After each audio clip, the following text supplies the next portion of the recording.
Hey y'all, Sam the Midwest Handyman. How about we check in on those strawberry seeds and the Brussels sprouts? So, we sprouted. I went back and looked at the timestamps on the videos. It looks like we got some sprouts in about 7 days. But a little life lesson for you. Now, I know I really just did these because I had never gotten the coated seeds to sprout.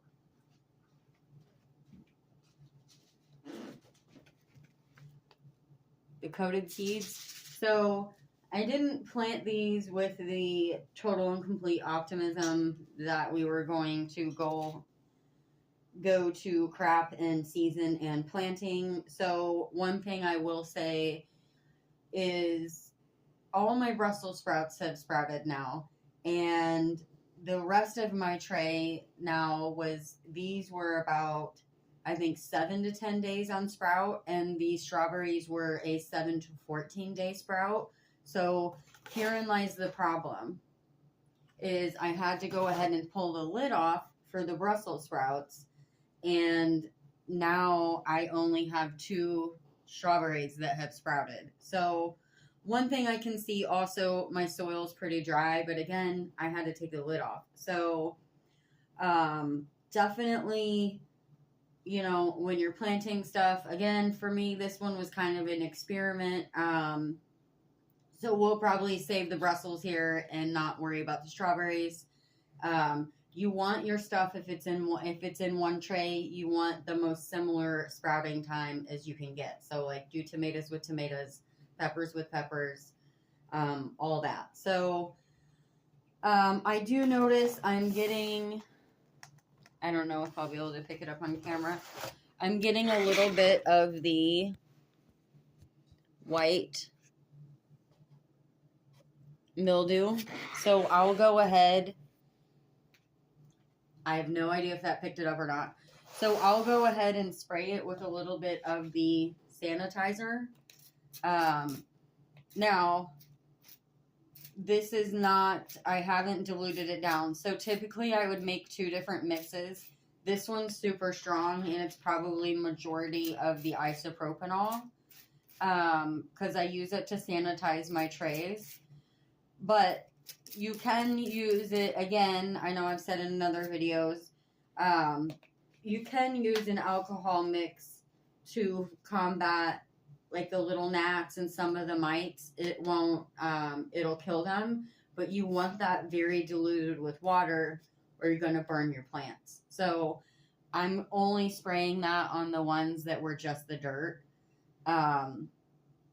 just as a reference there. So you know, some of you that are following, this is all going to be like common sense to you. So, but if you're brand new, you know, just trying to throw out some tips. I'm not too concerned that these are flopped over. They do need a drink. I've tried untangling some of them, and they do pop back up.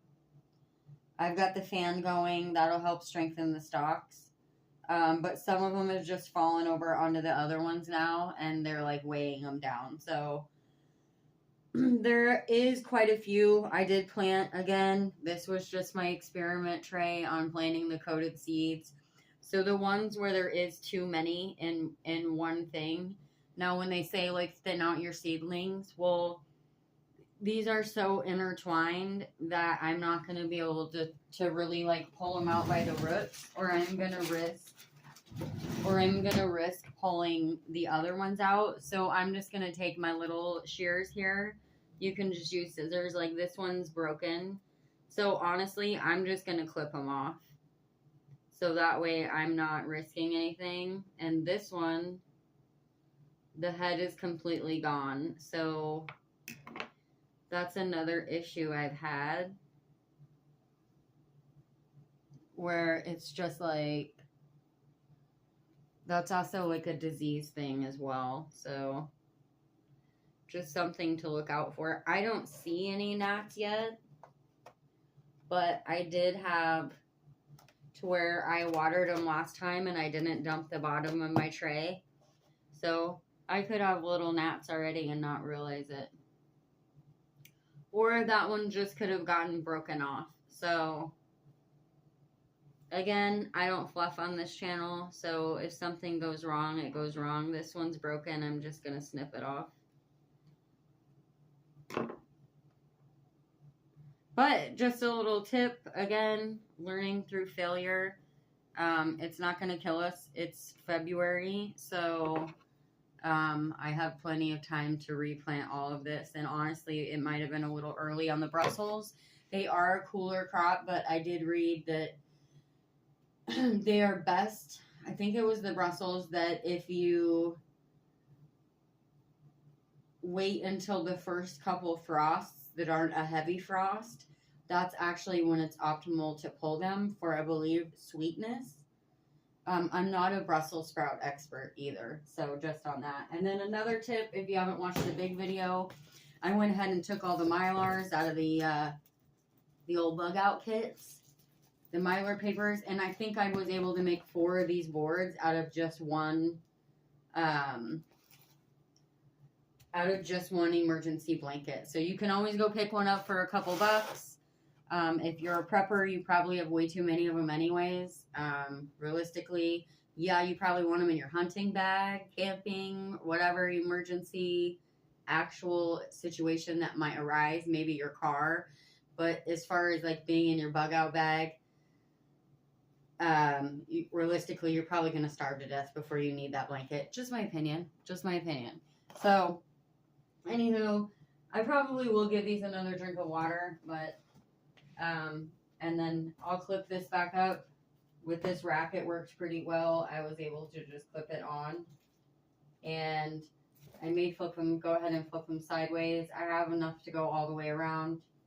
Do I think that's completely necessary? No, but since it is cold out, I'm not going to be able to set up my second shelf quite yet into the second area. So I'm going to have to cram a couple on this, and I will have to end up turning them sideways to fit. So I may have a little bit of issue with these outer ones not getting enough light. So I think that will help kind of refract that light back onto them. So that's it. Short and sweet. Just little things to think of as you're going along. If you haven't like started a bunch of seeds before, there's always going to be things that you never think of. And again, I'm not an expert. I've just been doing this for a few years, and every year we lose a tray or two, and we just replant it. It's no big deal. So there's always more seeds.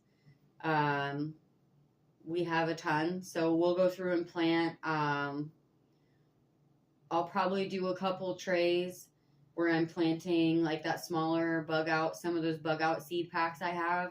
Some of them were pretty hefty, but the one that was just smaller amounts, I'll probably do that bad boy in one whole tray. So just to see what the actual germination rate was on that. Again, not knocking the product.